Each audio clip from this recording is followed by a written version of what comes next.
CP, கனடால இருந்து ஒரு முக்கியமான டீல் ஒண்ணு வந்திருக்கு. இத்தனை வருஷமா அவங்க வேற ஒரு மசாலா கம்பெனில தான் பர்ச்சேஸ் பண்ணிட்டு இருந்திருக்காங்க. ஃபர்ஸ்ட் டைமா நம்மளோட பிராண்ட் மேல இன்ட்ரெஸ்ட் காட்டியிருக்காங்க. சூப்பர் ஜானு. கிட்டத்தட்ட 5 வருஷமா நாம இந்த டீலுக்காக ட்ரை பண்ணிட்டு இருக்கோம்.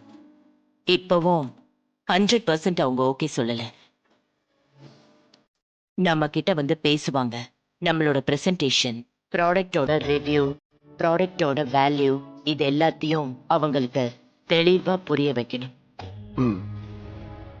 நம்மளோட குவாலிட்டி அவங்க நம்பணும். அதெல்லாம் ஈஸி ஜானு, பண்ணிடலாம்.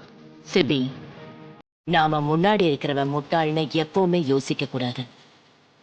இல்ல ஜானு, நான் அப்படி யோசிக்கல.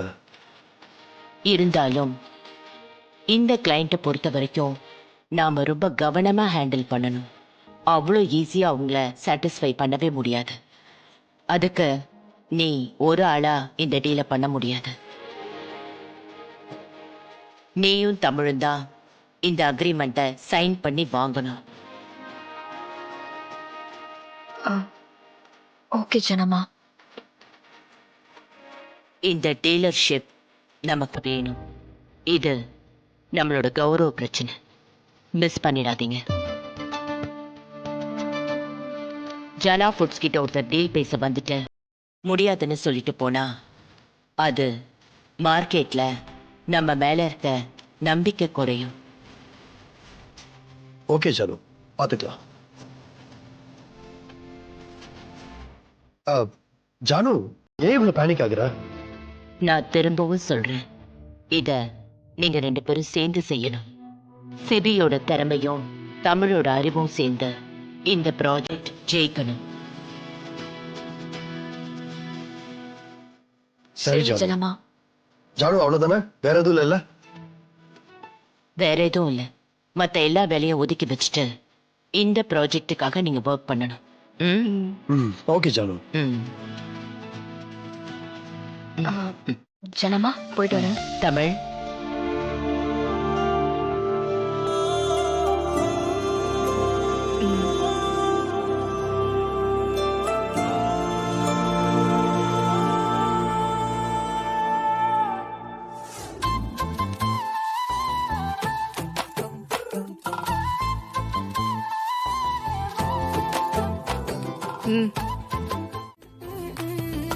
என்னமோ நான் ஸ்கூல் பையன் மாதிரி எனக்கு நீ சொல்லி கொடுத்துட்டு இருக்க. இத பாரு, உன் கூட ஒர்க் பண்றதுல எனக்கு சுத்தமா விருப்பமே கிடையாது. என்ன பண்றது, ஜானுக்காக பொறுத்துக்க வேண்டியதா இருக்கு. ஹலோ ஹலோ, என்ன ஓவரா பில்டப் பண்றீங்க? அவங்க எனக்கும் பாட்டி தான். எனக்கும் தான் நீங்க இப்படி சிடு சிடுன்னு பேசுறது, எரிஞ்சு விழுறது, இதெல்லாம் சுத்தமா பிடிக்கல. இப்படிப்பட்ட ஆளுங்க கூடலாம் நான் வேலையே செய்ய மாட்டேன். சேர்ந்து வேலை செய்யறதுல எனக்கு 1% கூட விருப்பம் இல்லை. நானும் என் பாட்டிக்காக தான் பண்றேன். புரியுதுல்ல? 2 பேருக்கான காமன் எமோஷன் ஜானு தான். அந்த ஒரு காரணத்துக்காக தான் நம்ம சேர்ந்து ஒர்க் பண்ணிட்டு இருக்கோம். இதுல நம்ம பர்சனல் ஃபீலிங்ஸ்க்கு இடமே இல்ல. அத புரிஞ்சு நடந்துகிட்டா 2 பேருக்குமே நல்லது. என் லிமிட்டை நான் கிராஸ் பண்ண மாட்டேன். உங்க லிமிட்டை நீங்க கிராஸ் பண்ணாம இருந்தாலே போதும். ஆமா, நான் எப்ப லிமிட்டை கிராஸ் பண்ணேன் சொல்லு பாப்போம். பண்ணிருக்கீங்க. அதெல்லாம் நான் ஒன்னும் டைரியில நோட் பண்ணி வைக்கல. திமிரு, தப்புக்கு மேல தப்பு பண்ற. ஆனா இந்த திமிரு மட்டும் குறையவே மாட்டேங்குது. உங்ககிட்ட மட்டும் குறைஞ்சிருச்சா? நீங்க தப்பே பண்ணலையா? லண்டன்ல இருந்து இந்த வீட்டுக்கு வரும்போது நீங்க எப்படி இருந்தீங்க, இப்ப எப்படி இருக்கீங்கன்னு யோசிச்சு பாருங்க. ஏய், பர்சனலா இந்த வேலை முடியற வரைக்கும் பேசிக்க கூடாது, சண்டை போடுக்க கூடாது, புரியுதா? அத நீங்க முதல்ல ஃபாலோ பண்ணுங்க.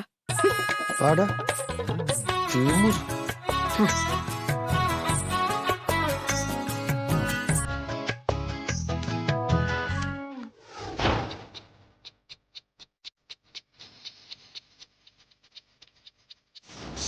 நீ இப்படி எல்லாம் இருந்தா உன் மாமியார் மட்டும் இல்ல, உன் மருமக தமிழ் கூட உன்னை வேலைக்காரி மாதிரி தான் பாப்பா.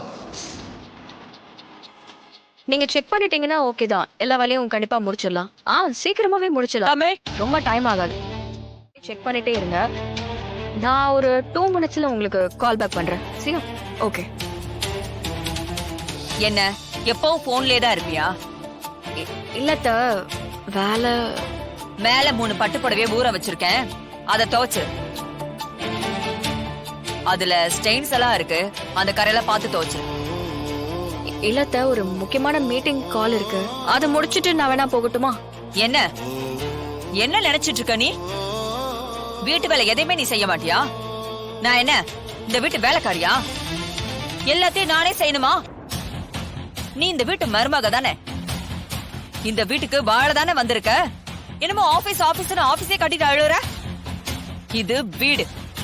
வீட்டு வேலை பாக்குற நேரம் போகதான் அப்புறம் ஆபீஸ் வேலை பார்க்கணும். உன் ஆபீஸ் வேலையெல்லாம் கொண்டு வந்து வீட்டுக்குள்ள வச்சிட்டு இருக்காத. அங்க வேணா நீ செக்ரட்டரியா இருக்கலாம், இல்ல நீ வேற என்ன வேணாலும் இருக்கலாம்.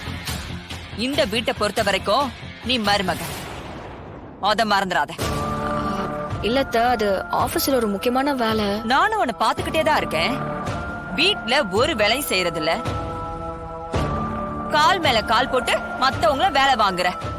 அப்படிலாம் இல்லத்த. முதல்ல எதிர்த்து பேசுறத நிறுத்து. இங்க பார், அந்த புடவைங்களை துவைக்கிறது உன் வேலை. வீட்ல இருக்கும்போது வீட்ல இருக்கிற வேலைக்கு தான் பிரியாரிட்டி கொடுக்கணும். ஆபீஸ்க்கு வந்து நான் உன்னை புடவை துவைக்க வீடு பெருக்க சொல்றேனா? வீட்ல தானே சொல்றேன். போ, போய் நான் சொன்ன வேலையை முடிச்சிட்டு அதுக்கப்புறமா உன் வேலையை பாரு. சரிங்க அத்தை.